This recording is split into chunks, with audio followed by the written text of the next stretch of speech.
Welcome to the Life Force Canada podcast. We're here every Monday. And again, for those who are just joining us, please say hi in the chat if you haven't yet. Let us know where you're from. I've been full on the past couple of months, starting with the facilitation of Ascend, the experience. What a powerful weekend that was. Members flew in from all over Canada. Then I flew to Vancouver to celebrate my dad's 90th birthday. Then I moved last week. I'm in my new home. I love it here. Not the house in front of me, but the house behind, they have lake access. So I'm in a beachy community, which is fantastic. Okay, again, yeah, thank you, Esther, for hosting the last couple of weeks. You did a brilliant job. That is because she's always ready, willing, and very passionate about supporting our members to live their best life as they rise up and embody their sovereignty. Thank you to Karen, Hannah, and Shannon for your never-ending support as trustees of Life Force Canada as well. I just want to remind our listeners that all your efforts in unplugging from the false identity of your person or your citizen is not going unseen. Whether you're doing this in regards to paperwork or just spiritually, it is not going unseen. Your self-discipline, your action steps, as difficult as it may be, is not going unrewarded. Every effort you make in rising up into a higher level of consciousness and aligning with your true identity, it's like this megaphone to heaven, to source, okay? The lower realms of darkness cannot stop you, and we're here to support you every step of the way. And the fact that you are here right now, it means that you've endured enough fire to hear the truth, because there's so many in this realm who do not want to hear the truth. They do not want to know what this matrix is really all about. And there were probably moments where you thought you might not make it, but your spirit guided you through the maze and you kept moving forward with unshakable trust and confidence. So we really want to acknowledge all of you for being here. All of us are being prepared right now mentally, emotionally, spiritually, and physically for the birth of a new earth. We have a lot more changes to prepare for. However, as you know, truth transforms us in a way that nothing else can. So at Life Force Canada, we normally do not discuss politics, as we know it's all theater. Every president, every prime minister, every premier has taken the stage, just like in the movies, on a movie set. They all have their scripts, they all have their handlers, and we need to remember they are only here to make sure their agenda moves forward. Now, that said, many of our members are really concerned about what will happen if Canada joins the United States. And this is why I wanted this episode to be about the pros and cons of Canada joining the United States. And who better to have this conversation with than two powerhouse men, Curtis Stone and Cal Washington. Now, this episode is not for everyone. It's not for those who believe the government is going to save you. It's not for those who vote or think politicians actually represent you. They may appear to at first, but as you know, if voting actually worked, they would not let us do it. Okay, let's breathe in life force energy and just exhaling everything of who you are not. Do that one more time, breathing in life force energy and just letting go of any stress. So those who are here live with us, we ask that if you do have a question for either Cal or for Curtis, after we go through the interview, we recommend that you put your question in the chat. And then after the presentation, Esther is going to start the Q&A portion of our meeting. So Esther is asked if you do have a question to just write the word question and then ask your question. Also, make sure to let her know if your question is for Cal or for Curtis. Quite a few of you already know Cal Washington. I interviewed him a couple years ago, and many of our members joined the Empower movement. And Cal spoke at our Sovereign Living Conference last year. For those of you who do not know him, Cal is an empowerment advocate, and he stumbled into knowledge leading to an extraordinary experience within the systems of commerce and justice. He is an expert in law and co-founder of the Empower movement. Welcome, Cal. Great to have you back. Yeah, thank you. I'm honored to be here. And of course, everyone knows Curtis Stone. I interviewed him, and he is an internationally recognized industry leader in small-scale farming, regenerative agriculture, and of course, self-reliance. His book, The Urban Farmer, is a standard material used by market gardeners and homesteaders around the world. He's co-creator of Freedom Farmers.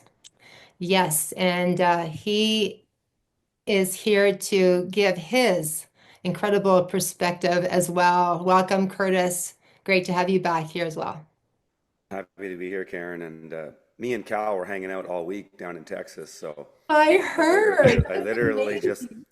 saw him yesterday morning. I got your sweater, Cal, by the way.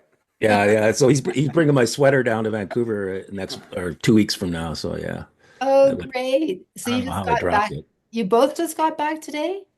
I got back last night and he flew out this morning. So Yeah, yeah, I flew out at 6:30 this morning and then had to drive up from Spokane. So I just got back Oh, today. right. Spokane Hmm. area. Hmm. Well, I'm so glad you both made it. So I want to just start off with some foundational knowledge regarding the land known as Canada. I remember learning about how all countries are corporations from David Straight, God rest his soul, and that Canada was already owned by the United States, and then learning through Doug Force, who founded the Myth is Canada, and God rest his soul. We've lost a lot of good men the last few months. And then we had Tim Stein on here, who he produced the documentary Canada, the Illusion. And if anyone has not seen it, you can go to our Life First Canada YouTube channel. Uh, Incredible. And of course, you, Cal, you've been talking about this truth for all those who have ears to hear for a very long time.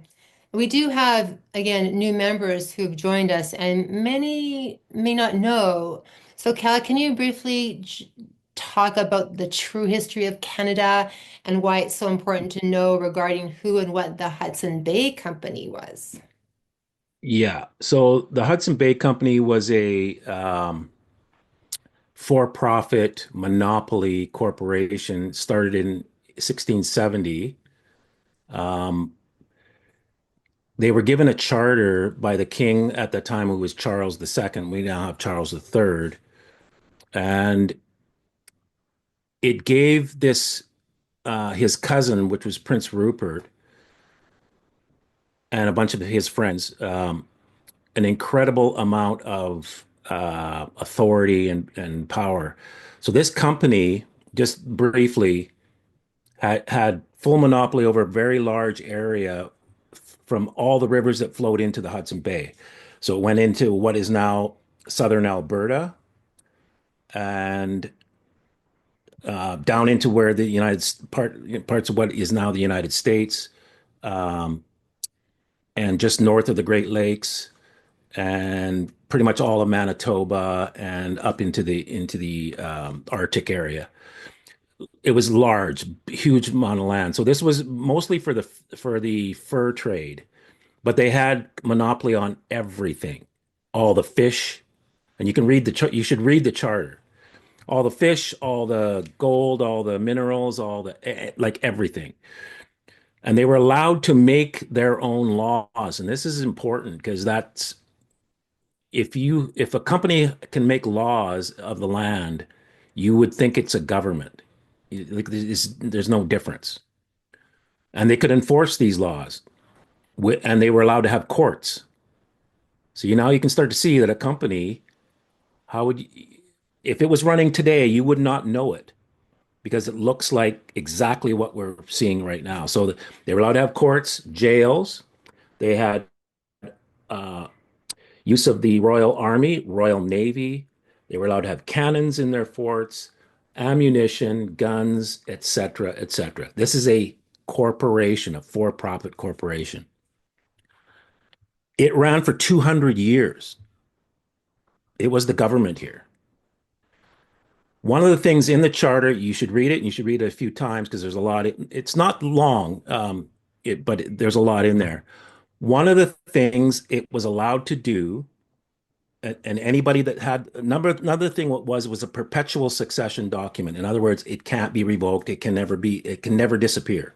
Whoever has it has all the authority and power that goes with it. One of the things they could do was change the name and the seal. So it doesn't take a rocket science to figure out if you had this thing, you could change the name of the Hudson Bay Company to Canada, and you could create the Great Seal. So everything fits. So that company, the United States had bought Alaska in 1866. There was a gold rush in BC. Neither of these were in Rupert's Land. The Hudson Bay Company had been out here, but they weren't supposed to be.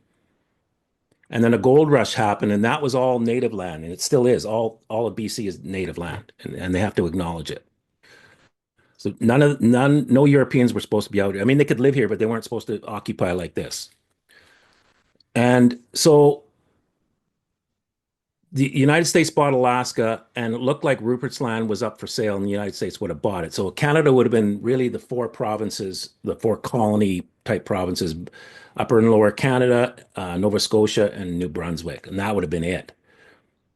So what are we going to do? How do we get Rupert's Land back? We can't just take it because it belongs to somebody, and they can't revoke the charter. They have to get them to surrender, and they have to be able to join the land to something.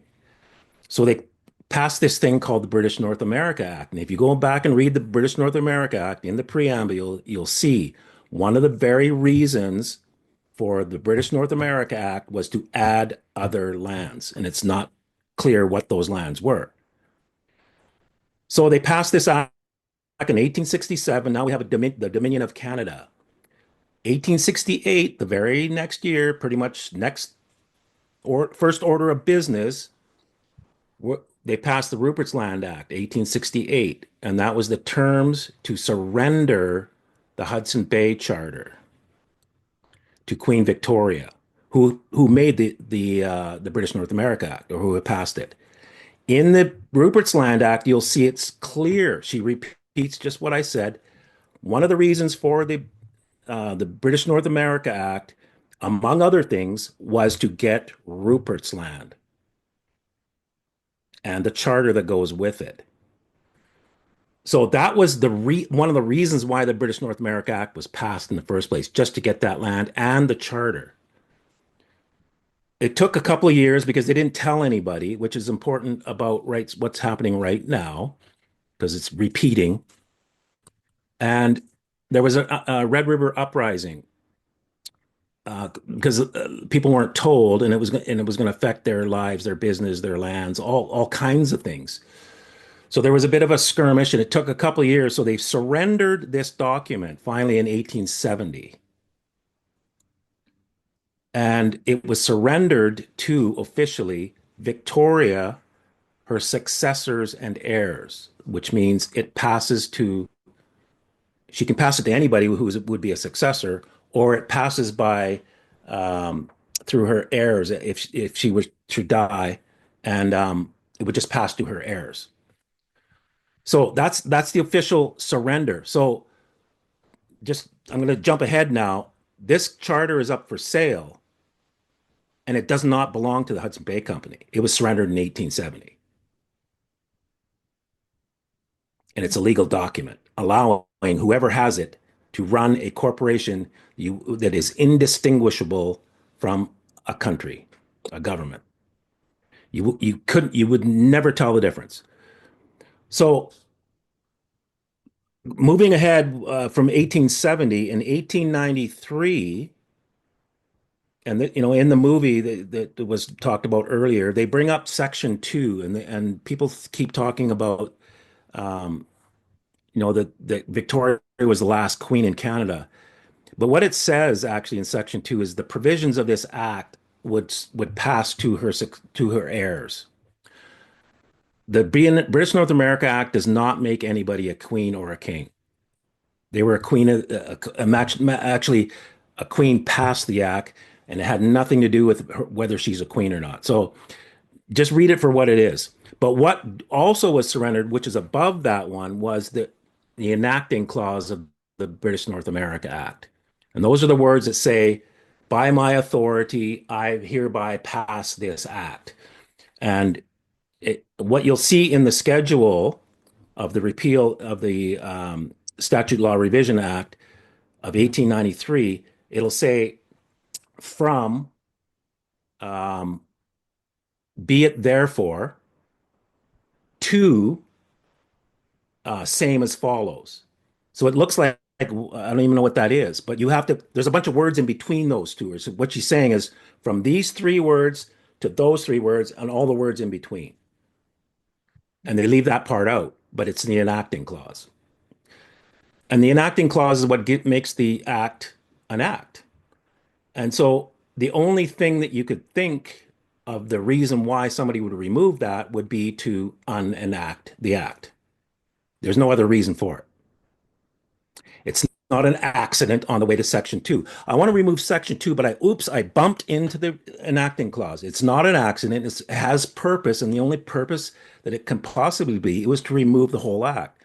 Now, they didn't want it to look like it was gone because they wanted to have this illusion of the country continuing, and now we are operating under the Hudson Bay Charter without anybody knowing. Right. Because when people knew that it was a corporation, they tended to shoot at them.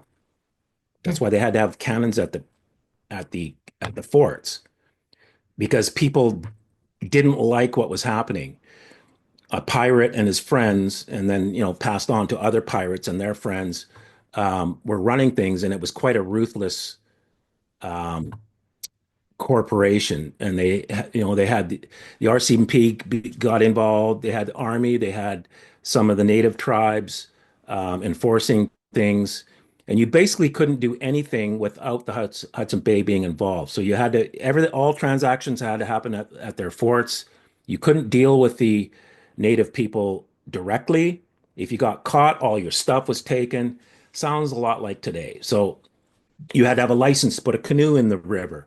These are our rivers, like our roads, Right. which is what we have today. So, and and if you didn't get the license, then you were put in jail, fined, your stuff stolen, or confiscated, I guess, and you could be sent back to England for things more heinous. The courts not only adjudicated the Hudson Bay laws, which is like today. You have the courts, like a traffic fine. It's the British Columbia who is saying you owe the fine, and then you have the British Columbia court. They're not independent. They work for the same corporation, so the chances of you winning in there are really slim.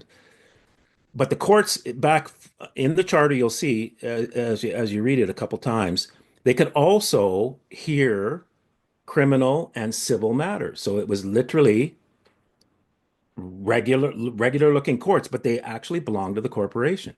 That was their primary reason for being there, but they could also hear these other things. And we have the similar thing today. The courts have not changed. It's everything that's happening in the charter it fits today, 100%. So I don't want to go on here too long, but what happened after Trump got in? And here, people are getting their shackles up already, elbows up. He said 51st state. And I went, oh, and Greenland. So I thought, oh, okay, they're trying to get to, towards the North Pole. That's what I first thought. And then about 2 weeks later, the Hudson Bay Company retail store said we're going bankrupt. I went, oh, they're selling Yes. Canada. Yes. And so I went, yeah, they're this is a smoke screen because they need to sell the charter and they made it make it look like. And sure enough, about 2 weeks later, they're selling the charter. And I'll just do a quick um, screen share here. Crown Jewel, HBC's charter among the art and artifacts it seeks to auction off. Crown Jewel. Here's some of the wording. It's historical aspects, the care, consideration, and expertise required. In other words, has to be somebody that knows what's going on and can run a country. You could read those words that way. So, what do you mean expertise? Expertise on what? On art or how to store this document? Is that what it's saying, or is it saying expertise required to actually hold and run this company? So it's so that's where we're at.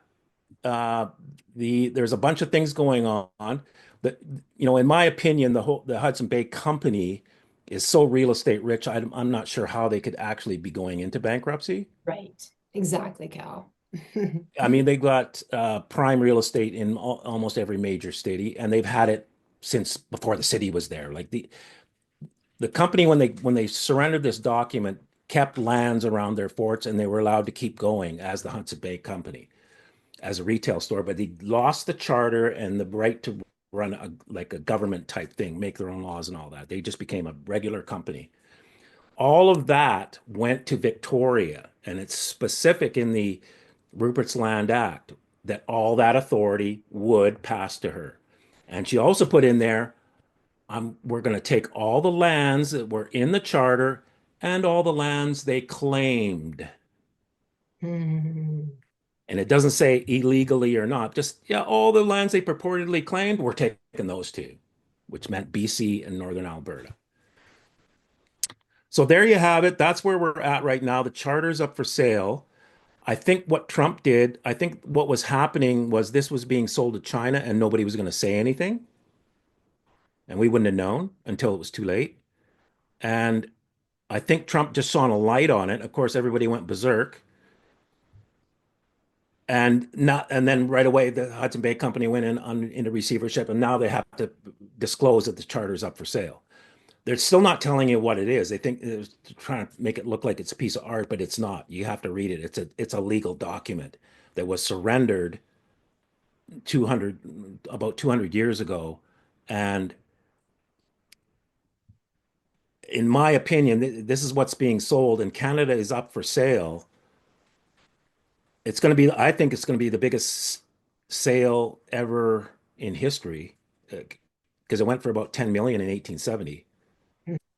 Okay, Curtis, what are your thoughts on Kenda the illusion and how so many are not willing to wake up to the truth?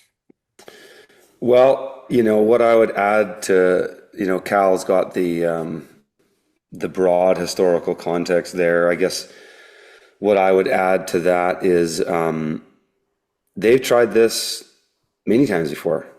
And the first time that this was proposed, as far as Canada joining the United States, was from the Club of Rome in 1967. Maurice Strong, a globalist Canadian, who drafted up a plan with David Rockefeller to form a global government.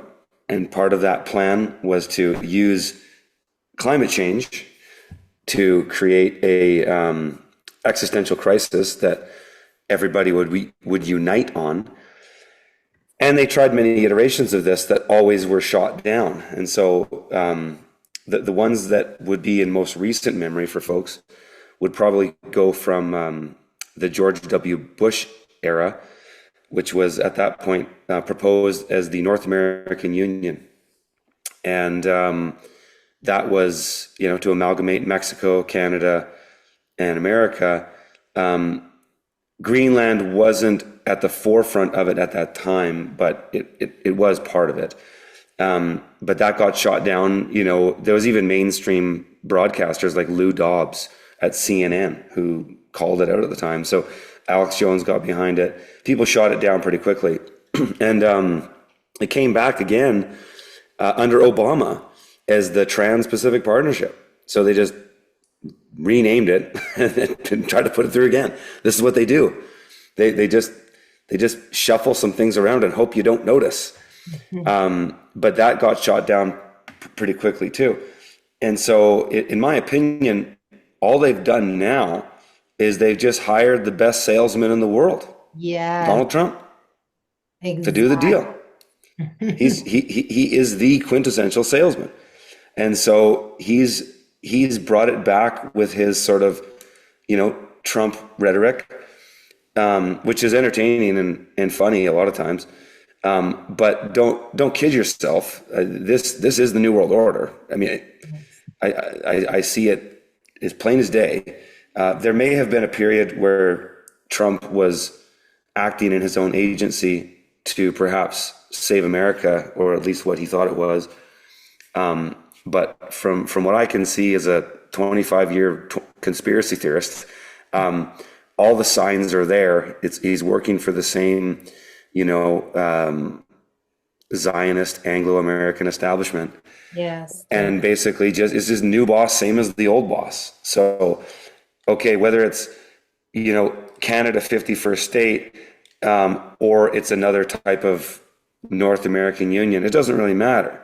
It's all to the same end. So I think it's an inevitability. And, it's kind of like something I always say is, in sort of a reference to the maritime system and us being in waters of commerce, is that when you're in the water, you can steer your boat to not be tipped over by the small waves, right? So you orientate your boat straight into the waves so that you don't hit on the side, take you over. But you can't really change the tide. Like, you can't really change the current of the ocean. You're just in and amongst the waves, and so you can orientate yourself best to not get tipped over. But some of the things that are going on are just beyond our control. But we can look at these patterns and say, well, what can we do to best set ourselves up going forward? And I think if people can see and recognize what's going on, there's a lot of boomers out there with real estate, and they're sitting on a lot of value. And I can tell you, as a guy, like, my company does real estate assessments across the United States and Canada, homestead real estates. We look at 300 listings every single week. There's no way in hell that the prices that Canadians are sitting on their properties are going to hold. There's two reasons for that. One reason is the United States. Just address that first. You can look at a property in BC that's, say, just above the U.S. border. Like, say it's, just above Idaho or just above Washington, and that property could be worth about $1 million. You can buy the exact same property across the U.S. border for less than half the price, adjusted for inflation, adjusted for exchange rates. So that means that if and when Canada becomes part of the United States, Canadian real estate is done, because nobody is going to buy a fixer-upper in the downtown east side of Vancouver for $1.5 million when you can buy the same property just south of the border for even a third of the price, and it might not even be a fixer-upper. Or better yet, you can go to Texas, where Cal and I just came from, and buy almost a mansion for the same price. So that's number one. Number two is the real elephant in the room that a lot of people don't want to admit, and people in real estate are all kind of whispering about right now, is that there's an insane amount of foreclosures going on this year. And it's because in 2019, the Canadian real estate market was peak of its valuations, but it was at the lowest of its 40-year interest rate cycle. So you could buy a house in 2019 for as low as 1.4% interest. Now those interest rates are at least double or more.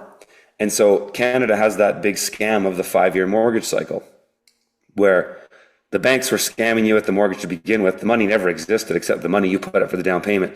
The bank just used fractional reserve lending to lend you back 10x what you gave them and then have you pay the interest and then make you renegotiate it every 5 years. So that's what's happening right now is since 2024, because 2024 was 5 years from 2019, people have been failing to renew their mortgages. So people are getting fleeced on their home equity. And that's happening now. And the media doesn't want to talk about it because if they do, it's going to cause a panic. So there's all these things are already happening. And if you think about what the New World Order wants, we've all heard you'll own nothing and be happy, right? It really makes sense with what they want to do with Canada. Even if you read the original publishing of Agenda 21 that came out of the Rio de Janeiro summits in Brazil in, I believe, 1991 or two, Stephen Harper signed onto it, a conservative. They talk about rewilding many parts of North America, many of which, or most of which, are in Canada. And if you look at where we're at right now with AI, data centers, things like this that consume a ton of energy, Canada is prime for this. And so it all just makes sense with what they want to do. I actually have clients that are very, very wealthy landowners in northern Saskatchewan and Alberta. And they're telling me that there are AI companies coming at them left, right, and center to buy up huge acreages in the northern regions of those provinces closer to the Arctic. Because you can run data centers up in these regions and you get natural free cooling because it's cold almost year round. And that's an advantage when you're running CPUs that have to run all the AI that they're using right now, which they're transitioning our system to be managed by AI. All this Doge stuff with Elon Musk and Trump, that's all just a show. Yeah. They're not cutting government spending because now we've got this amazing libertarian government that wants to just get rid of all this unnecessary spending. They're doing it because they have to anyways, because AI is going to just do all this stuff. And there's a massive amount of jobs being replaced too. This is a big thing that's going on right now. And so when you just look at all the trends, for me and Cal, we've just been watching this stuff for so long. We've been talking about this for months now, maybe even years. It just seems painfully obvious to us. But they need to make it a show. Elbows up. Like they just need to give these boomers something that they can get fired up on as they watch CBC television. But yeah, to me, it's painfully obvious what's going on. And the better you can set yourself up for it, the better you can be prepared. Because if you go to sell your place when everybody else wants to sell their place, I got news for you. You're not selling your place. Right. And you're not going to get what you paid for it. Well, you might get what you paid for it because a lot of boomers bought property at $20,000 and now it's worth $2 million. So they might still do okay. But there is going to be a massive sell-off of real estate. And, if you can be prepared for this, Canadians will really benefit if you don't have a ton of debt in the equity of your home or debt in your home. Because, for me, I don't have any debt. And so if the U.S., if Canada becomes part of the U.S. officially, like we already know that it is as far as where the securities sit, they're all in the U.S. SEC, which is our birth certificates. But the average Canadian could benefit significantly because a lot of people will just move down to the U.S. There's more economic opportunities down there. Prices are better. The economy is more stable.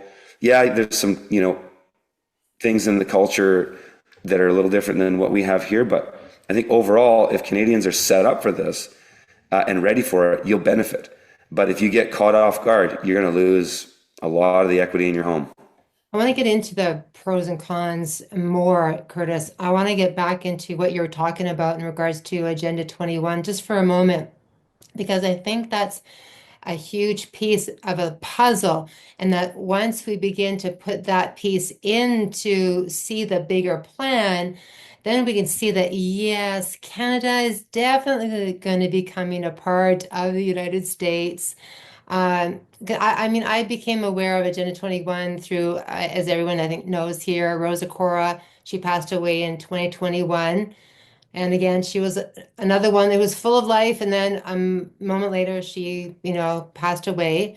But she published a very popular book called Behind the Green Mask. And it was the UN Agenda 21, the agenda for the 21st century. So the agenda for the 21st century, just a reminder for everyone, it is the inventory and control plan. It is the inventory and control plan of all land, all waters, all minerals, all plants, all animals, all construction, all means of production, all food, all energy, all information, and of course, every human being. And of course, this has been agreed by 179 nations. And it's about moving populations into city centers, as we all know. I've been talking a little bit about mega regions. You can actually Google mega regions and see that they're already here. They've been here for a very long time. But that's the plan, is to move everyone into more condensed, concentrated city centers, cleaning them out of the rural areas, and all systems have to be brought into harmony in order for them to control everyone. Because when systems don't are not in sync with another, then of course they can't control everyone centrally. So as you were talking about, Curtis, this one world government, I do believe is part of this Canada and the United States, and you mentioned Mexico too, is to bring these countries again together. And Rosa said it all over the world. What major corporations want in this development is to be able to have more full movement of workers without borders or boundaries, to be able to move uh, their goods without regulations and to reduce wages, etc., so that they can exploit and control and have populations in these tightly packed down areas where they can be surveyed, etc., and managed. And again, Rosa was warning people way back in the day that the government is never, ever for the people. And the people that we all need to just be rising up right now and discover who we truly are, and to know that we are already sovereign and we have incredible power. And I just want to remind our listeners too that, we're not here to project any doom and gloom, in regards to our future. It's just important for all of us to see the path, and as Chris mentioned too, about the patterns. And then Cal was talking about the history. It's so important to know where we've been so that we really have a crystal, or even a higher perspective of where we're going. And as we rise up and from lower levels of consciousness into higher realms, we're going to be able to see things from this point of view. So, Cal, would you agree that we're in then a spiritual battle too, like behind the scenes, and this battle is what keeps so many people distracted and exhausted and implanting doubt in our own divine power? Yeah, absolutely. There's nothing wrong with removing the 49th parallel border. It's arbitrary anyway. The whole idea of countries was really just plantations, and you'll read that word in the Hudson Bay Charter, plantations, like they actually say it. And so I think, we're headed to that anyway in the spiritual realm. Like we don't have to have borders. And actually, there are some pro things to getting rid of the border. And Yes, like you can just drive. Like you don't have to stop there. You don't have to exactly. declare anything. Like think about it. You don't have to pay duty. Is Yeah. that a bad thing? No, it's actually a good thing. So, don't look at it as everything negative. There are some negative aspects of it because of the motivation why they're doing it. But God always turns what was meant for bad into something good. So, you know, think in terms of that. We want to get rid of that border anyway. We want to have one earth under God, and none of this race. None, I'm a Canadian, you're black, you're Chinese, like we want to drop all that anyway. These designations. Do I agree with what their motivations and why they're doing it? No, I do not. And we need to step in and make our claim because we have the dominant position here in Earth, Earth, not Canada, Yeah, not United States, the whole thing.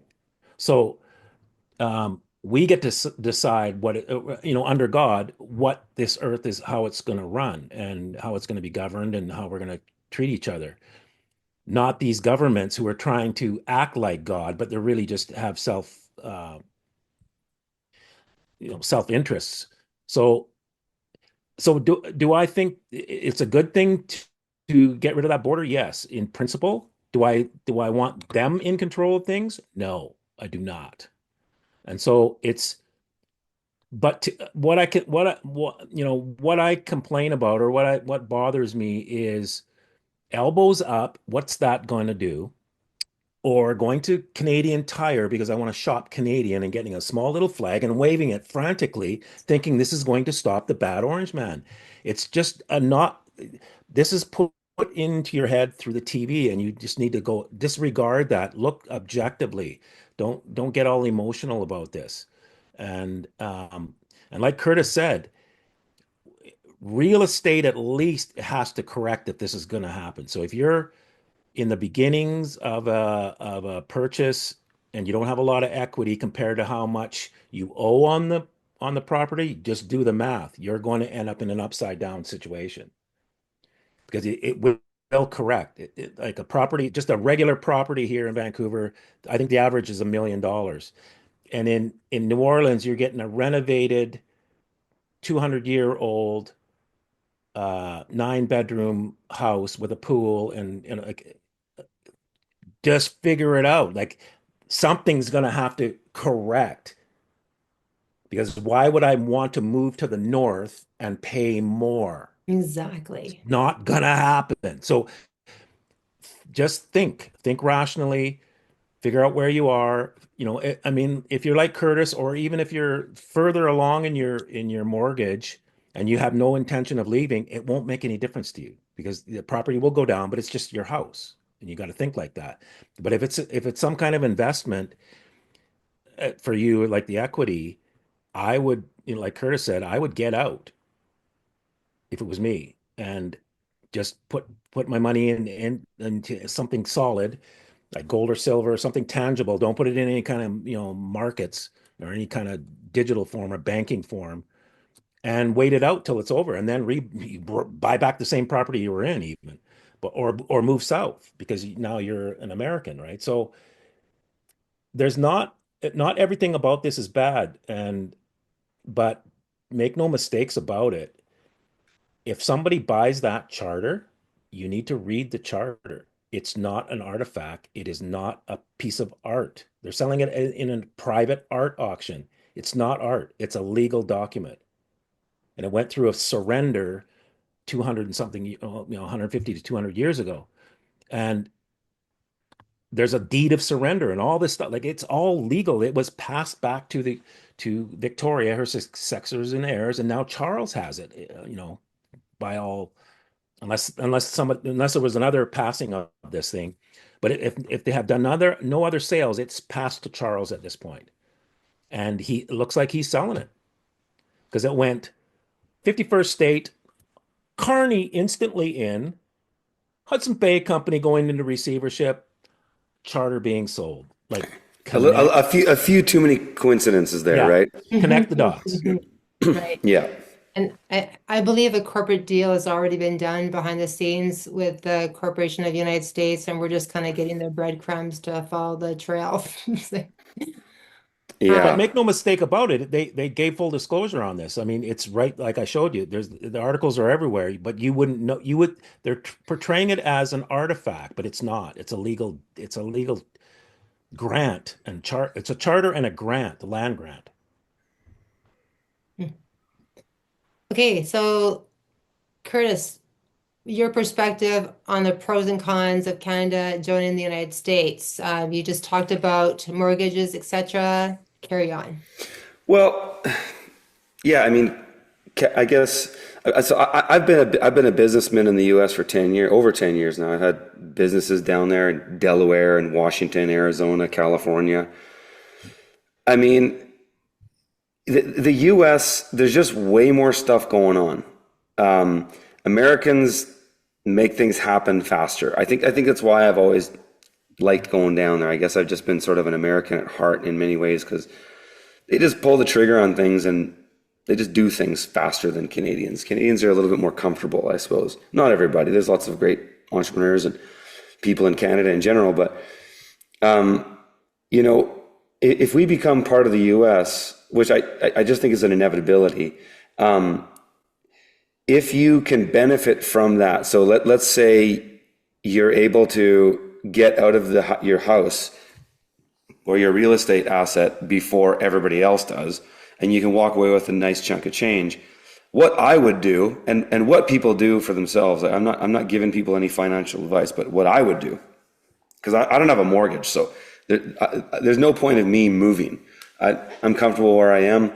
I'll continue to go to the U.S. to do business, which will make it easier for me, but I'm not selling my property because I don't owe any money on it. But if I did, I would, look at, hard assets to hold your money in. Certainly gold and silver, precious metals would be the most secure. However, if you sell, a $5 million property, it's not that easy to go get $5 million of gold and silver.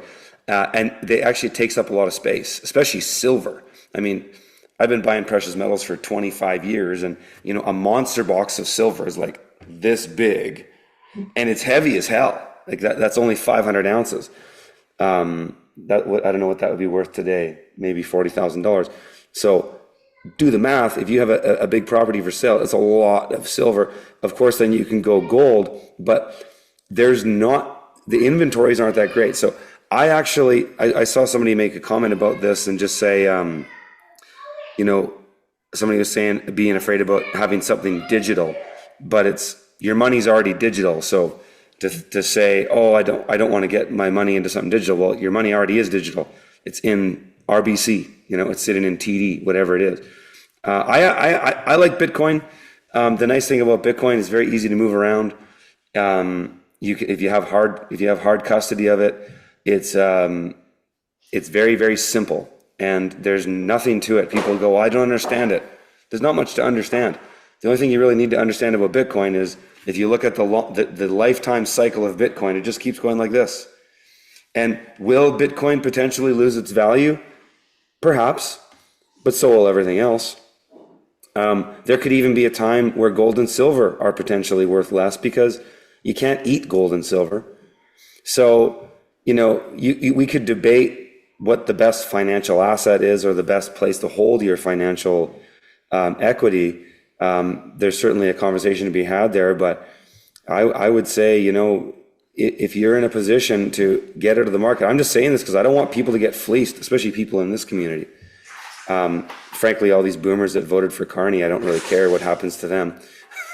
In a way, I kind of want them to get fleeced, to be honest. But they will.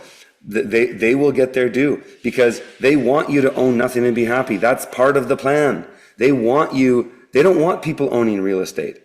And so this is, if you ever read the book Tragedy and Hope by Carol Quigley, which is basically the boilerplate to how the New World Order operates, this is what they do. They just shuffle things around.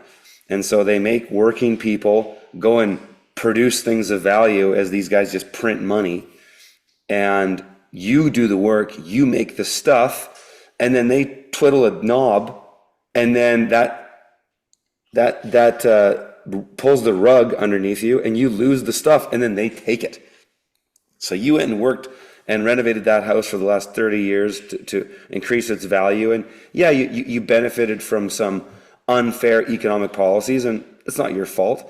You benefited from it, no hard feelings. But if you want to keep it, you might consider getting out before everybody else wants to get out, because when everybody else wants to get out, nobody's getting out. And so, I think economically, the middle class in Canada will do very well. The lower to middle class will do very well. Like for people who don't own real estate, once Canada joins the US, you'll probably just, okay, I'm living up in Lloydminster, Saskatchewan. It's cold as hell. What am I doing here? I could move down to Arkansas where, cost of living is like literally a quarter of what it is up in Lloydminster. And it's warm 10 months of the year. You can buy a really nice homestead property in Arkansas for $250,000 with a 3-bedroom home, a pond, a shop, infrastructure for a farm. You can buy that down there. And so that I think a lot of people will benefit. These Ponzi schemes, which our economy has always been a Ponzi scheme, they often can fleece really big dogs. Just think about the Bernie Madoff scam.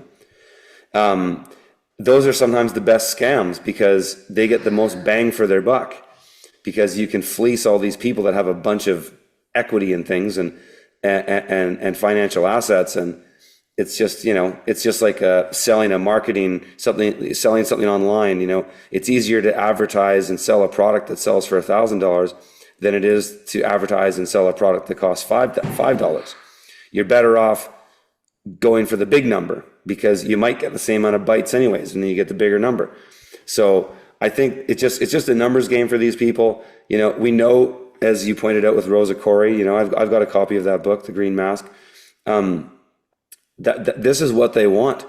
And so I think what they really want is Canada to be a resource zone. And if you really pick apart the rhetoric of what Trump is saying, that's all in there. Because, if you look at the original Agenda 21 map, they have updated it in Agenda 2030, but they have these mega cities, right? And so, Alberta, Edmonton and Calgary will continue to be a major corridor metropolitan city. Vancouver's the Lower Mainland, same thing. Winnipeg, the GTA in Ontario, same thing. But what they want is to just push everybody out of the country and into these cities. And I'm actually quite hopeful because if you read their literature, they actually don't talk about rounding us up. And the New World Order always tell us what they're going to do. They have to give notice. There's legal precedents for this. There's spiritual reasons that they do this. It saves them from some kind of karmic retribution, if you will. And so they have to give us notice. They don't talk about rounding us up. You can read all these globalist documents because people always say to me, they're like, well, Curtis, what are you going to do? You're going to just sit there and tough out in the country? You're going to be like Ruby Ridge. They're going to just come and get you. It's not really. They don't talk about that. And what they do talk about is just creating incentives to get people to come into the mega cities. And I think, frankly, they're going to leave the rest of us alone. Yeah, So I think they're just going to just look at it. Look at how they do these things. Just look at during COVID. It's always economic incentives because the whole system is about money. yes. And so they just move pieces of money around to create a gravity towards one pile of money. And so here's a pile of money over here and big shiny things. Oh, let's go over there. Big pile of money here, shiny things. Humans like shiny things. Oh, let's go over there. And so they're just going to incentivize you one way or the other. And so I think I'm actually quite optimistic, even under a global government, which we might see in our lifetime. They only want. It's the agenda 2050 now. Yeah, that's right. But they only want willing participants. That's how this works. We have free will. That's why there's a Bible in every court to this day. The Bible is a representation of free will. Yeah. And we have free will, and they can never take that from us. Absolutely. And so we just have to be able to withstand those circumstances. So I'm optimistic that enough people will start to amalgamate into rural areas and start to pool resources. And maybe that's better. Maybe if all these people who just want to live in the 5G smart grid hellhole, live in those smart cities, okay, that's fine. I'll be out here. I'm on the mountaintop. I'm off grid. I grow my own food, have my own water sources. And Not everybody can do that, but they can if they start coming together with others. Like Cal and I just came from an incredible event down in Bandera, Texas, where a lot of people are doing these things. They're self-organizing. They're buying land cooperatively. They're putting them in trust. There's all kinds of plans out there on how to do this. And so I think kind of like what we witnessed during COVID is you can get angry about what the New World Order wants you to do today. But when you really boil it down, it almost looks to me like God is playing the hand of the New World Order and is incentivizing us who can see, the awakened people, into things that are better for us anyways. It's better that we live amongst nature and God's creation than man's creation in the city. It's better that we're outside of the 5G smart grid hellhole. It's better that we're not eating GMOs and drinking fluoridated water. So they're incentivizing us that way. So just follow the right incentives and not the wrong ones, and you'll probably do okay. Thank you, Curtis. That was brilliant. I love it. Getting back to Canada, becoming one with the United States, we've all seen what it's like when a merger happens in the corporate world and what that looks like when they dismantle a corporation. So, I mean, getting back to me living in Canada, I don't know why I live here in the first place. I am a palm tree girl.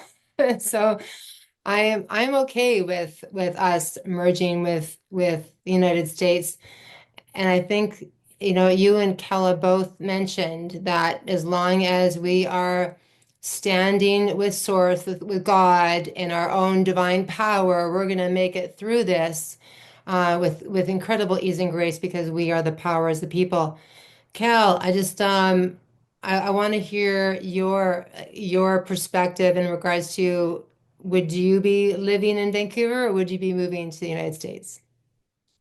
Well, I mean, for me, it doesn't make any difference because I'm a what's known as a dual citizen. Right. I could live there anywhere. So, like, it doesn't make any difference to me. I'm looking in kind of almost horror at what's going on, how people are reacting to this. And, from my perspective, you don't get to say if Walmart wants to sell its chain of, you know, its company, it sells it, and you don't elbows up and, hey, no, no, you can't sell my Walmart. This is a corporation here, and it's quite clear that it is, and it's hidden, but if you follow certain dots, you can see what's happened. And you can see that they tried to fix it in 1982, and it didn't take. We don't have a charter of rights and freedoms. And so all the things that happened in Ottawa, everybody's going, they broke the Charter of Freedom, Rights and Freedoms. It Thank doesn't you, Cal. exist. Exactly. It doesn't It's exist. not there. It's potentially there, but it's all dependent on Quebec signing off on a language issue, and they haven't signed it for 40 years, and I don't think they're ever going to sign it. And so, and Elizabeth knew this. That's why she put that clause in there. Yeah, you can have your country back, as long as you get Quebec to sign off on a language issue. And they tried twice, Meech Lake and Charlottetown Accords. We all heard about it on TV. Did we know what was going on? No. It was constitutional. So if we had a constitution, why are they discussing ratifying the Constitution? Because they didn't get it in 1982. It was the potential, and it never came about. And they've been acting like it is, and but it's not when it comes right down to it. We don't have that. And it's right in the Queen's Proclamation in 1982. There's a subject to Section 59, that this act would come into force and effect, and that was never satisfied. And so we don't have a country. This is a corporation, and whoever owns the corporation in pure commerce has the right to sell it. So I think that's why Carney was put here.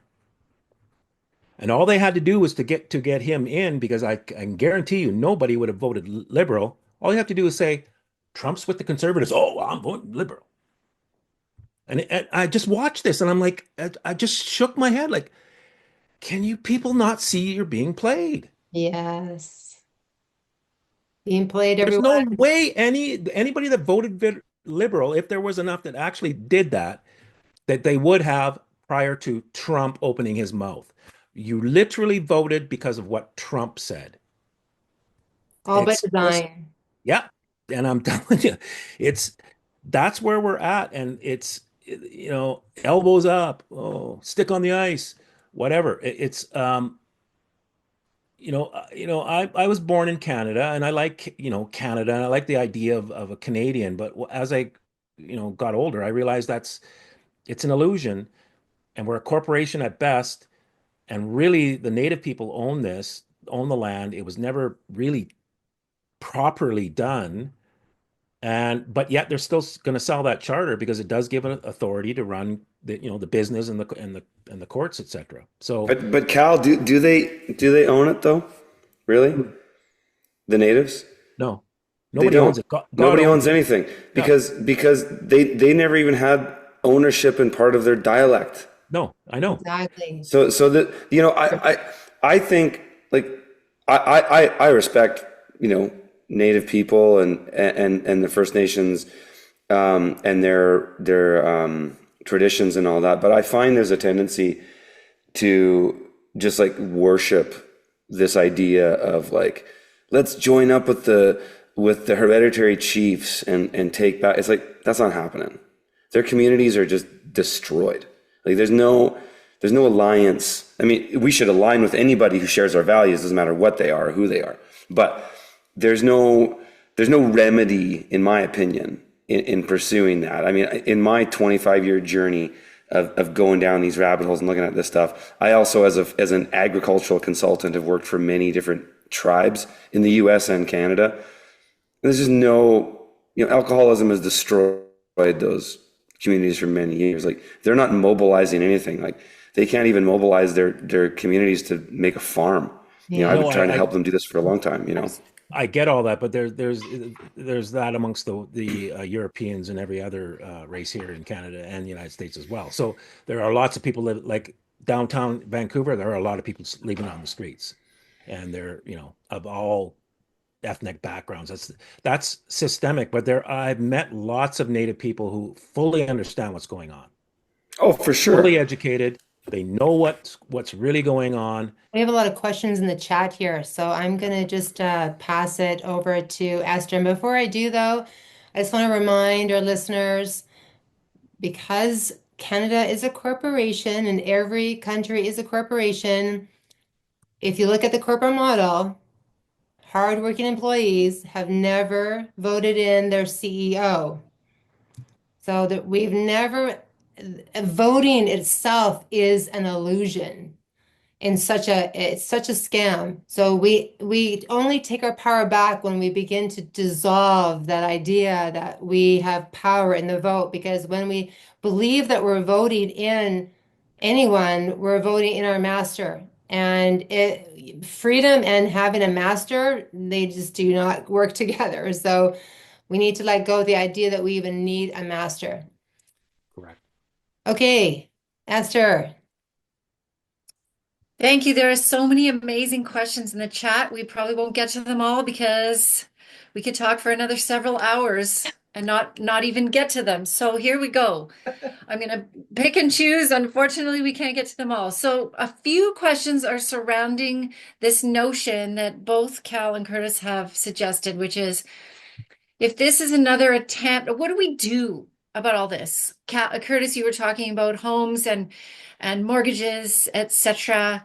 So, how do we set ourselves up? How do we prepare ourselves? What do you mean get ready? What should we do? Do you have some advice? Curtis, can we start with you? I'm trying to just be a little roundabout because I don't want to tell people what to do with their money. I'm not a financial advisor. Okay. I'll tell you what I would do if I was sitting on a home that had a lot of value and I saw this coming. I would sell my home now. I would take that money and I would put it into some asset that I was comfortable with. Probably more people here are comfortable with gold and silver. That's possible, but keep in mind to hold, depending on the value of your home, to hold that much gold and silver can be a bit of a liability because the best way to hold gold and silver is to actually hold it. I'm a bit younger, perhaps, so I'm more comfortable with Bitcoin. I've had a lot of gains in Bitcoin, and it's helped me build my house and, buying and selling Bitcoin and just kind of riding the wave up. I think I mean, a lot of my clients are doing that because it's, or maybe it's a mix of those things. But I certainly wouldn't put it into any type of any type of registered investment, right? Anything that produces any kind of slip, you don't want to have that as a tax liability. So, yeah, perhaps, like I know guys that are selling apartment complexes in Alberta, walking out with $500,000 and just buying $500,000 of Bitcoin and holding that for a couple of years because it'll probably be worth $1 million or at least be worth double what it is now in another year or two. That's a pretty safe bet. If you look at the long-term chart of Bitcoin, it just continuously goes like this. And gold and silver has done that for longer, but it hasn't done the same kind of gains. So it just kind of depends on, do you want security and a slow gain, which might be good. There's a case to be made for that. Or do you want a little bit more high velocity in your return? Because, I could foresee that you could buy, say, $1 million of Bitcoin today, and then imagine a scenario where in 2 years, Canadian real estate just basically goes to a quarter of what it is now, but Bitcoin doubles. You could come back and buy the same property in Canada. You've just doubled the value of your money, and then you've quartered the value of the property. So that's a pretty good return on investment. So that's kind of how I would think about it. But again, I'm not giving people financial advice. I mean, everybody's context is different. You've got a lot of things to factor in, and life is complicated. Finances are complicated. But I certainly would not want to be holding a lot of real estate value that is just so overappreciated. Especially when you look at everywhere else, and that's when I talked about the 5-year interest rate cycle and what we're in now, and we're seeing a lot of foreclosures happening across Canada. That's one thing, but all you have to do is just look at real estate in the United States. Just pick your state. Don't look at New York City and don't look at downtown Los Angeles, but look at the average type of place in the US. Don't look at Miami or the hot markets, but there are so many places in the United States that you can buy an equivalent property for significantly cheaper. And the properties are actually better. There's more inventory in the United States. That's part of why real estate is cheaper down there.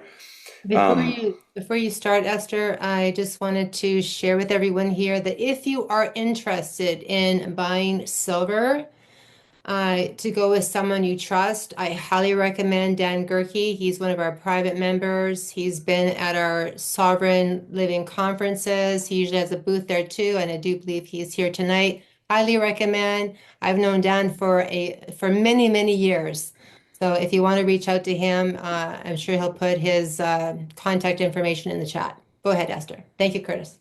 Do you have any comments to follow up on that particular issue with Cal? And before you get there, a few people have already paid off their homes or are very close. Did that change what you might say in response? It all depends if you want to speculate. Like if you are planning on staying in your home, it's just a home. It's not an investment. It has no value other than I like my home. So think in terms of that. What Curtis is saying is if you were to if Canada going into the United States, the real estate market is going to correct, period. Like it has to. So what do you want to get out of your property? And if it's just to live in it, like Curtis is, he doesn't care if it goes up, down, or sideways because he's still living in it. Got it. So yeah, he has no intentions of moving. So it's not an investment for him. This is where he's rooted, and he's not going to move. So if that's your thing, then this conversation is irrelevant to you. Yeah. If you're in the beginning stages of a mortgage, you might want to get out now, or you're going to lose everything because it's going to correct more than you're going to end up owing more than the property is worth, and that's being like upside down, what they call. So that's the thing. So anywhere in between there, you have to come up with what you want to do. Do you like living north of the 49th? If you were allowed to just go and live in the United States, would you?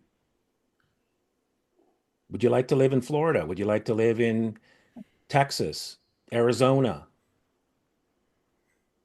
That will be all open.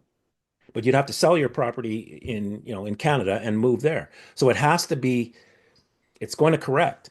That for sure. Like if this happens, real estate will correct. It has to bounce out.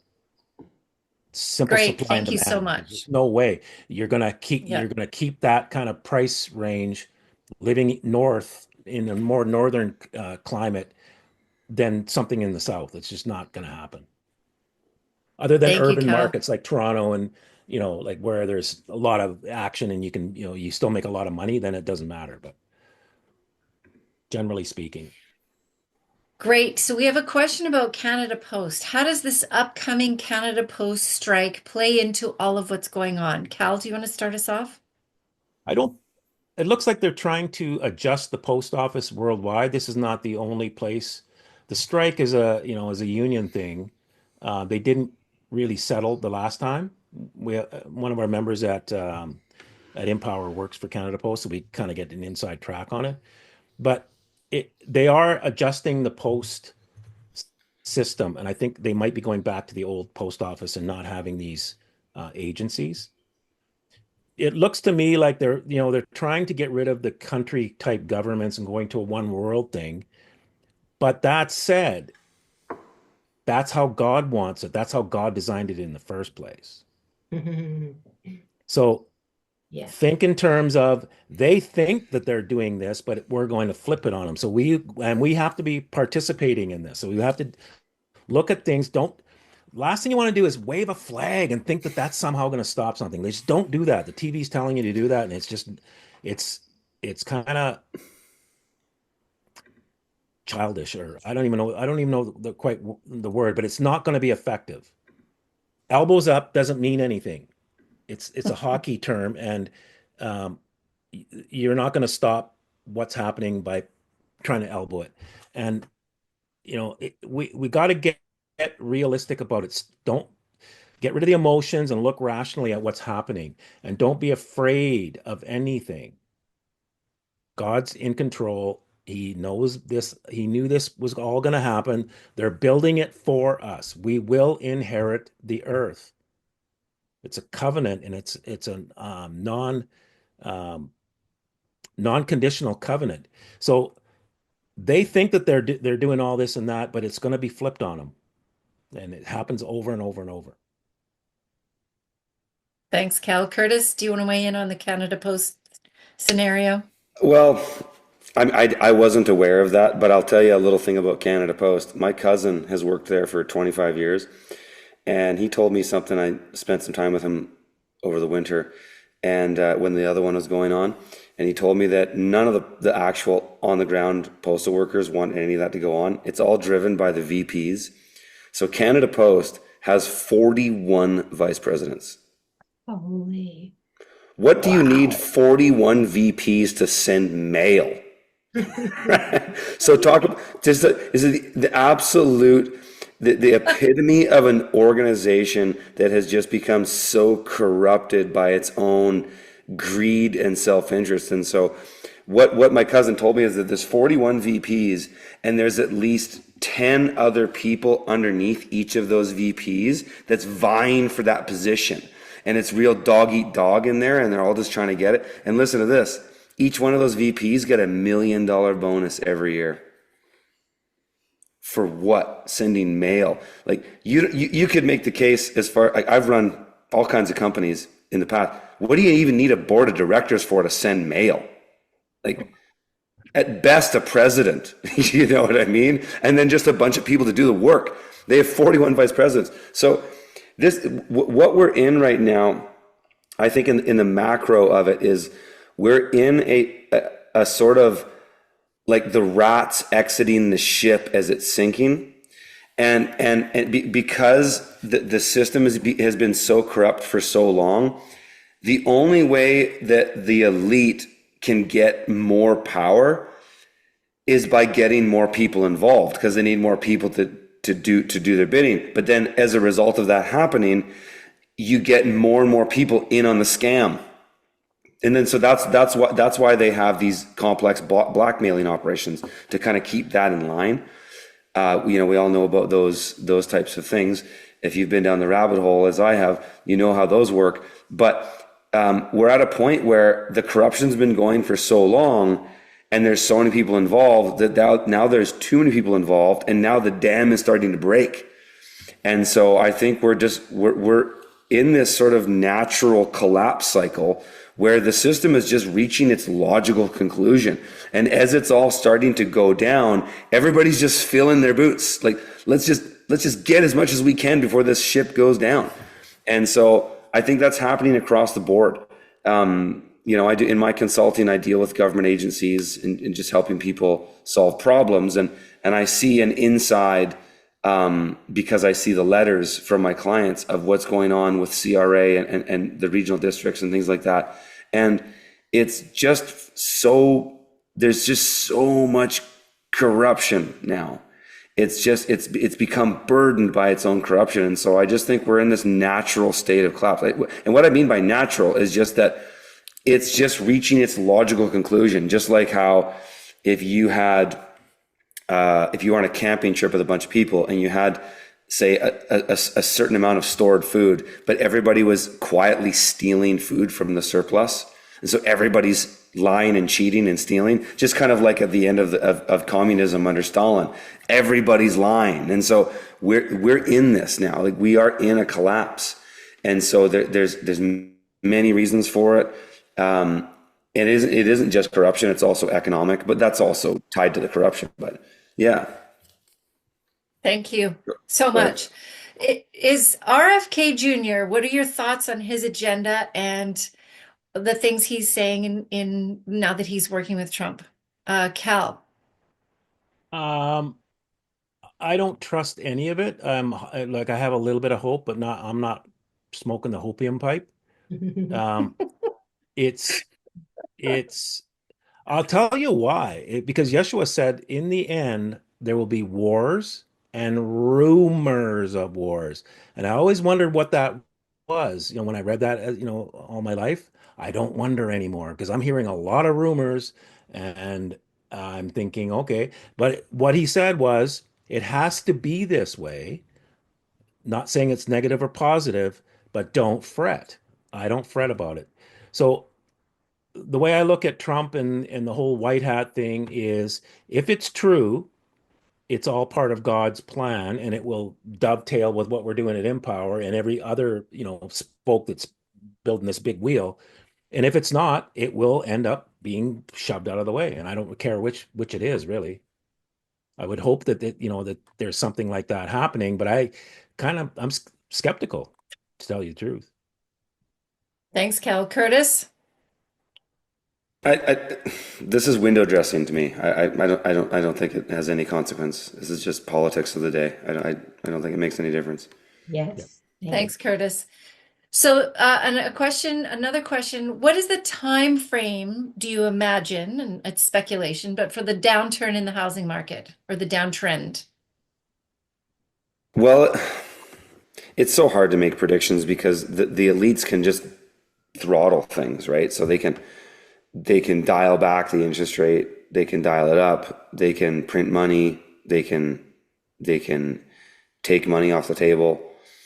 It's hard to say. I think it's possible, just looking at the broad rhetoric of it all, and the fact that they kind of shoot in Carney, I think they're sort of ushering in the collapse. I think if we had Polyev, they might have squeaked it out a little longer. But I think Carney was kind of here to bring the ruckus, frankly.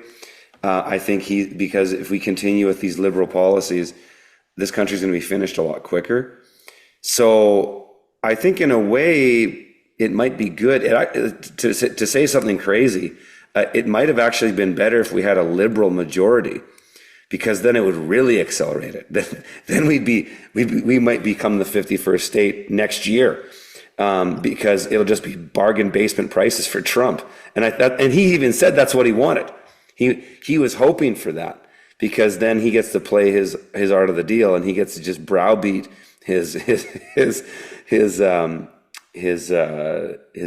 sailor, or yeah, his sailor. And so I don't know. It's hard to say. I think we're going to see some significant stuff within this election cycle that it could be then. It's hard to say. It's hard to make these predictions, you know? Like we were in a real accelerating moment during COVID. Things kind of like sped up really quick, and then they kind of slowed it down because they have to. They have to play this game where they kind of dial it up and then they dial it down, like 2 steps forward, 1 step back, 2 steps forward, 1 step, 5 steps forward, 3 steps back. You know, they kind of play this game.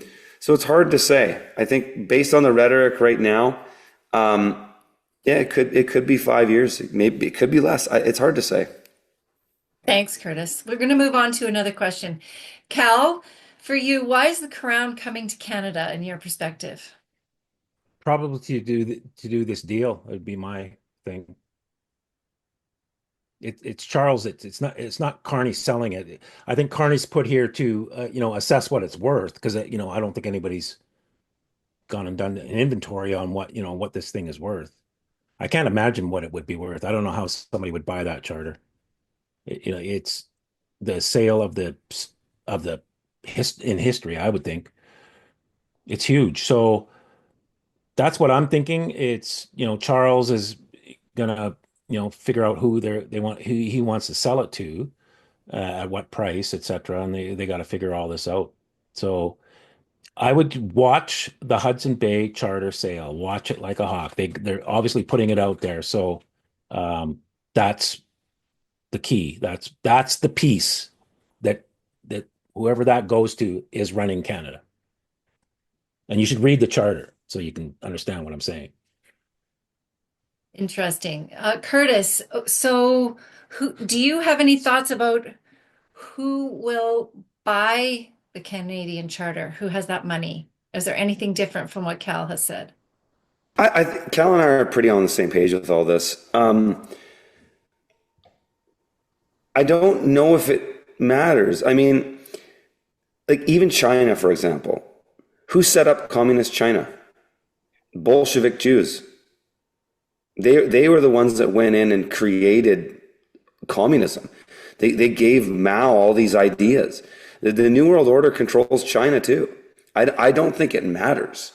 It's just window dressing. I think as far as rhetoric that the vast majority of Canadians and Americans would prefer, and I think that's really what it comes down to, is what's palatable for the average person, because they have to get you to believe, right? So, because they need our consent. Like the thing that I say is the system needs 3 things. They need you alive, they need you to believe, and they need you to consent. That's why they don't just wholesale kill us. That's why they don't just wholesale round us up. We're creators. This whole system is created through our belief and our consent. We sign off on all of it, tacitly or directly. And so it doesn't matter if it's China or not. It's still the same old New World Order. It's just, but I do think North Americans would prefer it to be the Orange Man, frankly. Cal, I'm going to ask you a question. How would they sell this whole thing to the public if they're going to do it? You mentioned it a little bit earlier, but how would they do that? I don't know. I mean, I watch because I'm aware. So as soon as the Hudson Bay Company went into receivership, I knew what they were going to do, and then just waited for the next step. So all I'm saying is you'll see it because you're looking for it. So I don't know how they're going to sell it. It will be, they'll announce it somehow who bought the charter. They probably won't say how much it was for because that would just be telling. And it's private, that kind of thing. Or they may even say that it's private. It was bought by, there'll be some kind of hints about who's got it. But judging by the Agenda 2030, it's going to be the United States. Yeah, I mean that's what they wanted, and I don't know why China was being sold it secretly. It seems like now it's out in the open, and so now you can see that it's being sold. And then the main thing is adjust yourself accordingly. because you can get hammered in this thing, or you can sail through better, just through knowledge. That's all. Like, just be rational about it. That's all. It's not really, do I agree with it or anything like that? Not necessarily. It's more, it's going to happen. There's some good things about it. There's some bad things about it, but mostly good for Canadians, actually. And you know, adjust yourself so that you do take full advantage of what happens. That's all. Thanks, Cal. Mhm. Curtis, what do you think about trusts and people putting their homes and other assets into trusts? Is that a good strategy from your perspective? I've been down the trust thing since 2017. I did one myself. I never use it. I just do straight up in the matrix remedy. Like, I just use their statutes. I don't like the whole thing about the trust thing. People always say, like, what's the best way to secure your stuff? You're better off, in my opinion, living outside the city in a non populated area and growing food and having two sources of water than having all of your stuff in a trust. Because a trust may mean something to the courts, and it may mean something to the legal system in some capacity. It could be recognized. It could defend something. But the hordes of starving people, your trust means nothing. So if you're talking about a trust on a property in Vancouver, when the shit hits the fan, doesn't matter if the shit hits the fan. You're better off just being outside the city. So I just try to look at these things in a holistic way and practically. Trusts are real. I get trust law. I understand ecclesiastical law. I understand the principles. I just think our situation in Canada is very different than it is in the United States. People in the US can do a lot different stuff than we can do here. I just go, what's the utility, and how do I get the best value for my time? Because a lot of this trust stuff, you just spend a lot of time on it, and then it's like you're looking at this document this thick and going, what do I do with this thing? And who cares? And does anybody even notice? So I don't know. There's some debate on that, and I'm not going to pretend like I don't want to. I'm not telling people I know everything. There's still lots of things I don't know. I'm still a student learning this stuff, but I just think in the Canadian system, there's a lot of trust stuff out there that I've seen that just doesn't add up because it doesn't address the issue, because Canada is already part of the US. Like, our birth certificates all go, like, if you follow the birth certificate to the end of the line, you end up at the US Treasury. Even Canadians. So a lot of this trust stuff that I've seen in Canada doesn't really get you there. And so I'm not so sure that it really means much. But hey, there could be some things that I'm missing. There could be some things that I don't know. I'm willing to accept that. Thanks, And Curtis. one thing on a lot of this stuff, like going out in the bush or whatever, there may have been some people in Lytton, BC that had trusts on their property. Did it protect it? No. Did they get it back because they had a trust on it? No.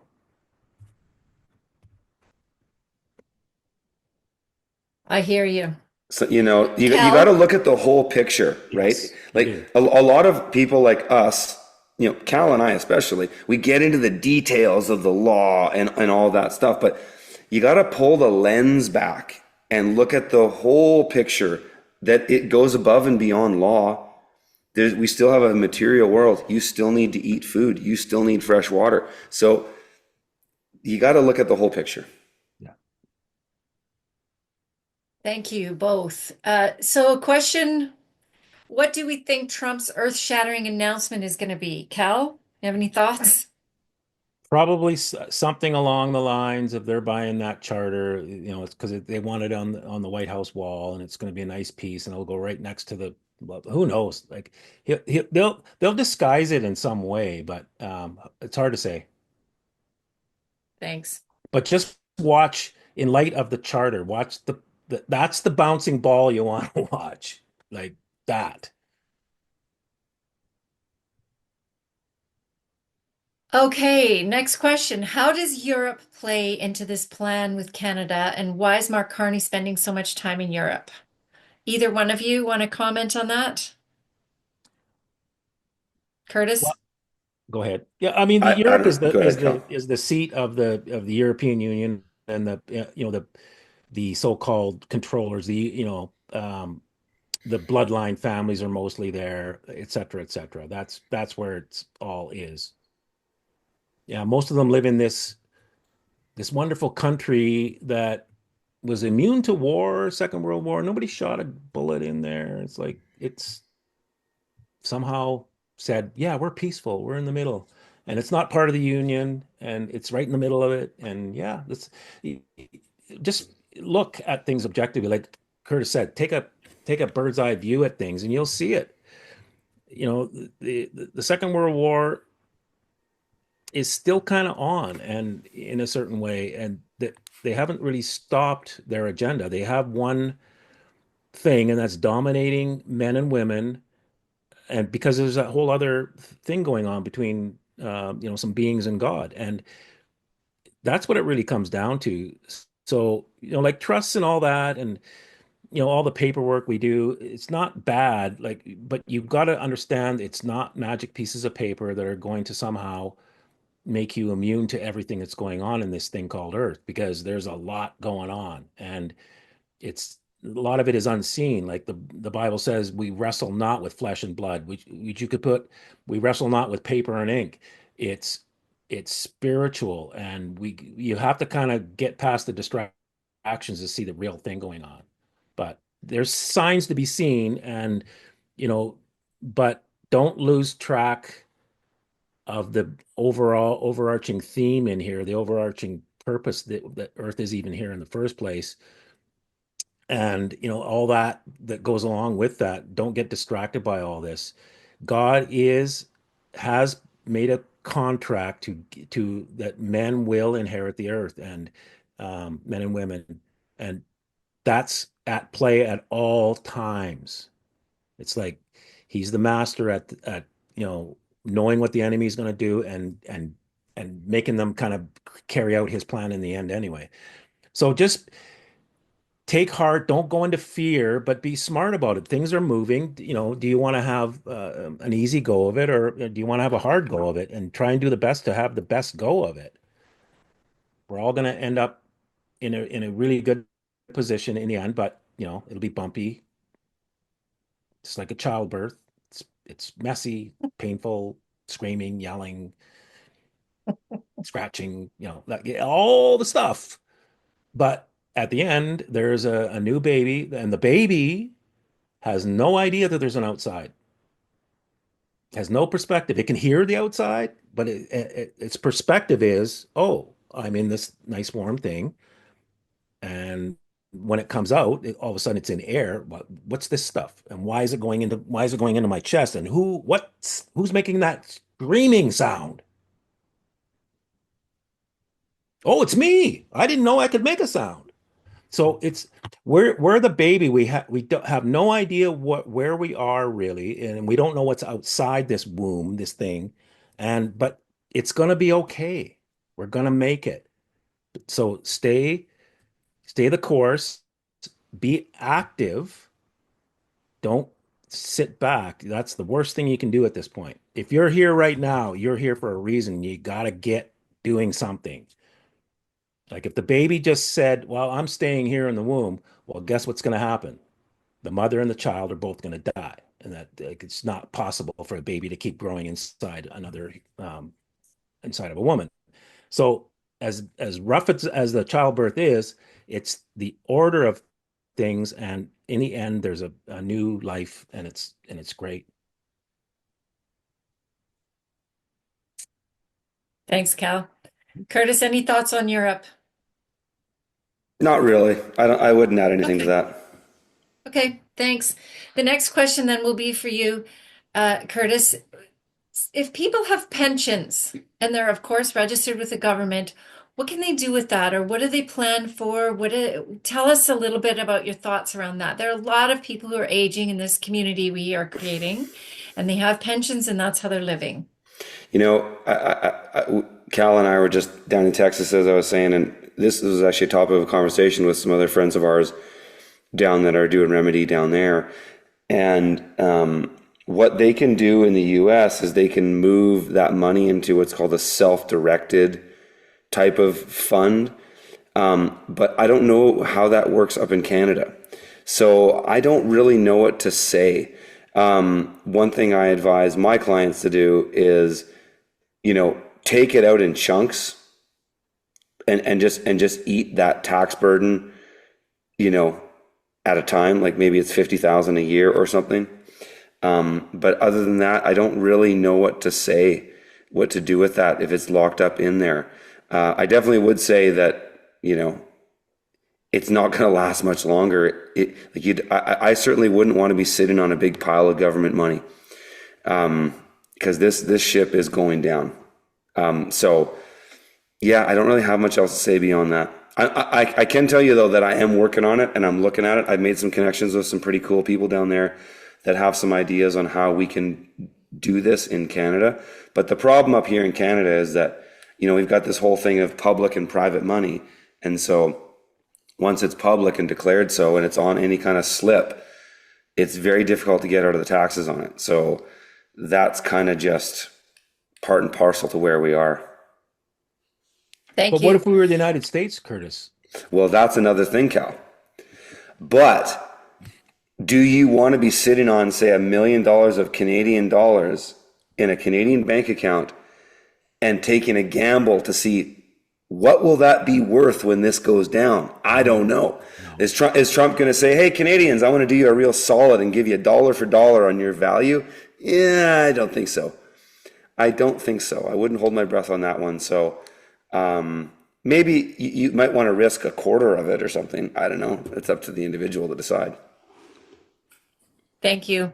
Cal, can you comment on Alberta and separation and what might be involved in that and your thoughts?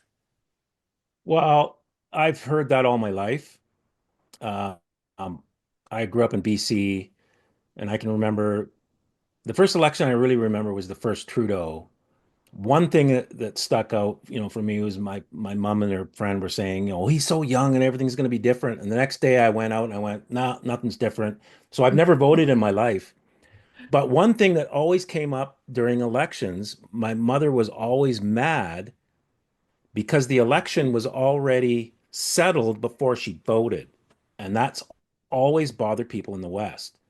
So there's always been this just, we don't feel heard. We don't feel our vote counts because it's already over before we even actually cast our vote. So, like, what's the point? So this has always been going on. It's pretty complicated for Alberta to break away because they don't have any land. Um, it's not they're not sovereign states like the United States is. So again, if Alberta was a state in the Union of the United States, that's a whole other thing. So you still have to deal with the natives. I know, in light of what Curtis said, I'm not going against that, but these things, there are some native people who do understand exactly what's happened. They haven't really said much, but they are not likely to allow that to happen, those lands in what we call Alberta, because they call it something different. And so whose land is it? And when you start to dig down into the legalities of it, it's theirs. So there's a lot of rhetoric, but I don't think it can actually happen. I really don't. And it happens every year. Just like it's like the time change when we go from, daylight savings time every year. Well, we're going to stop this year. Next year, well, we're going to stop this. It's the same thing. It's identical. I've heard it all my life. BC and Alberta splitting because we're sick of the disparity. Thank you. Mhm. Curtis, I'm going to ask you this. And do you have any thoughts on the bill in BC Will they use it to take people's properties under the guise of emergency? Do you know what Wh- this Which person is referring to? which bill are we talking about? The person who asked didn't say. Corey, do you have any, can you specify in the chat What I which can bill? say, one of the greatest things about British Columbia is there's very little teeth. Like there's very little power to enforce things here. I have some theories on why that is. Partly, I think it's because of the treaties, or the lack of. But there's all these bills. It doesn't matter when you understand the way the system really works and what they need to do anything, which is ultimately your signature. The latest bill doesn't really make any difference to me. Like Okay, and it's it's Bill 7 in case okay. that Well, I mean, clarifies anything. I haven't read it. I don't know. But again, I find these kinds of things are just minutia. Like once you really understand who you are, where you are, what you're not, and how you give the system and the power by your signature, it's so empowering. I mean, and that sounds really simple, though it's not. I mean, it's really taken me a long time to really fully embody and understand all that. But I don't really worry about the latest bill. It doesn't really matter to me. This is all just money. It's all just another. It's a joke. I mean, especially when you understand how bills are passed in Canada, right? How there's no royal assent, and I went down to that rabbit hole. I mean, Cal, I did a back in 2017. I did a pretty good conditional acceptance to the Canadian Food Inspection Agency, and you know, I asked them to produce a certified true copy and all this stuff, and they don't have any of them. They stopped doing them after the Statute of Westminster because the entire system is a fraud, and so nobody actually wants to sign anything. So the only people that sign on bills are clerks. No royal authority, alleged royal authority, right? Canada is supposed to be represented by a head of state, which is supposed to be a queen or a king, and underneath that is a governor general or a lieutenant governor. And the way the bills are supposed to be passed in the House of Commons prior to the Statute of Westminster was that the queen or her authority would sign off on to give their assent. Now they do a wink and a nod, right? It's this big dog and pony show. And so it's all this BS. And none of it has any authority without your signature. Without you, they always just try to entrap you by making you intimidated by their special paper. And then they get you in contract by agreeing to their terms of service. And so if you understand that fundamentally, no new bill that they put in means anything. Thank you. Both, I'm going to turn this back over to the fabulous Karen of the class and family, and what a wonderful session this has been. Thank you, Esther. Great job. Love it. Curtis and Cal, you are just both extraordinary souls. Cal, how can we support you moving forward? What's next for you? Well, we just came through. There's somebody on the call. I'm not sure if he's still on, but we had a group in Montreal that were charged with harassment for sending our documents. 2 counts of harassment and 1 count of conspiracy, which would have implicated me and others if they would have got it. But they dropped. They didn't actually proceed even to the arraignment. So they phoned the people on the Friday before the Monday, and they just dropped it. So that's what's going on, latest news. So, and that was not an easy drop for them. They spent a lot of time and money. The first initial arrests were, 7, 8 cars, surveillance, timings, and all it was a lot of money was spent to arrest these 2 ladies and a man, and they were expecting, you know, terrorists of some kind, I'm sure. And they were like, you people seem like nice people, you know. Of And then I course. think they finally got all the paperwork because they were only given a part of it. And then they realized, oh, we're in over our heads here. Mm. And so I'm sure it was a lot of yelling at each other for 3 months.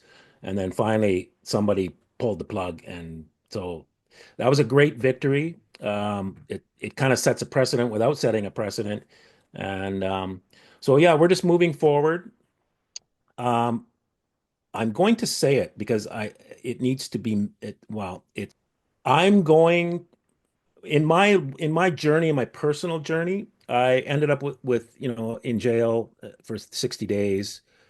At the end of it, they ended up owing me $300 million US, which then, because they didn't pay it, we added the Bible verse from Leviticus, which adds the fifth part. So then the newspapers were saying they owed us 360 million. And I was given the choice to keep going after the money or to go after the Queen, which I did. That changed a lot in my life personally, and I think it likely changed a lot of things in the world that I don't even know about. And I'm not trying to blow my own horn or anything like that. But when this charter came up for sale, the door opened for me to put a lien on it because so so they're selling this charter, but I can actually put the lien on it that they've already acknowledged. It's been in front of the Queen. It's been in front of the King. I'm sure he's read it as well. And Trump being Trump, he may want that enforced before he buys it, or the United States buys, not him. But um, so that's in the works, and which is a side thing from Empower. And Empower, we're just moving ahead. We have people joining just about every day, and documents are going out. People are stepping down. It's happening. We're up to 30 billion US in bills of exchange, which is a totally different. It's money from the system, but it's not tied to the system. It's not recorded there or anything. It's outside. And so we're at $30 billion right now, and it's going up at about a billion every 3 weeks ish. Um, it took us 9 months to get our first billion. Now we're at past $1 billion a month. It'll be $1 billion every 2 weeks. Then it'll be $1 billion a week, then $1 billion a day, then $1 billion an hour. And this is where we're headed. And that's going to be the money system worldwide because we're not selling it. It's not a speculation thing. We're literally redistributing the wealth back to the people. And that's our goal. Yeah. Yay. That's amazing, Cal. Uh, we definitely support all that you do, and I'm so excited to have you speaking at the Sovereign Living Conference in September. Yeah. Yay, thank you. Curtis, what's next for you? How can we support you? Yeah, well, I'll be at the Sovereign Living Conference too. I'm very excited for that. Yeah, how you can support me, if you want to get on the land, I can help you do that. Go to freedomfarmers.com. We are helping people get on the land every single day. And we've got a great platform there, a great membership platform there. And we look at what's for sale. Maybe you want to get to the US before all this goes down, or maybe you want to wait, but there's lots for sale. Yeah, you can support me there, freedomfarmers.com. Follow me. I shared my Telegram handle in here earlier. Follow me on X. Somebody just shared that as well. Oh, yeah, there we go. Thanks, Esther. Yeah, that's all I'd say. Thanks for having me. Thank you, Curtis. And we're definitely looking forward to having you at the Sovereign Living Conference in September as well. We really appreciate you being here and taking the time. I know that you just arrived today and back into Canada, so thank you for the time and the energy and your passion. And I also want to say, from all of us, our condolences to you for losing your wife as well. Yeah. Thank you. Okay, everyone, I just want you to close your eyes for a moment. On our journey to sovereignty, you'll need to create space for mindfulness practices so that no one outside of you has the power to control your mind, emotions. So just make my words your own.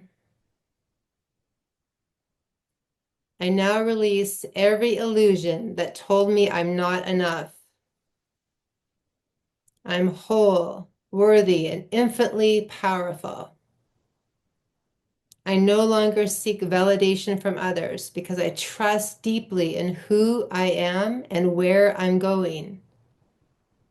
I reclaim my power as a creator and move forward with unshakable confidence, realizing that my confidence in myself determines my faith in God and knowing that everything I desire is already within me. I trust the process. I embody my truth. and I allow miracles to now unfold in every area of my life. And so it is. Okay, so because we're not at a live event, how we celebrate all of Curtis and Cal, this is how we clap. Thank you so much, everyone, for being here. Lots of love. Together we rise. Thanks, everyone. Thanks, guys. Thank you so much. That was amazing. I unmuted everyone. Thanks. Thank you. Thank you so much. Thank you That so was much. Thank Thanks, you. Cal. Thanks, Curtis. That was awesome. Thank you. Thank Thank you. you. You're welcome. Love and And blessings to all of you and both of you. Take I care, still guys. think we should have pulled an all-nighter on this. That would have been great. I got to go deal with my kids. Yeah. Okay. Take care, guys. Thank you. Thank Thanks, you. everyone.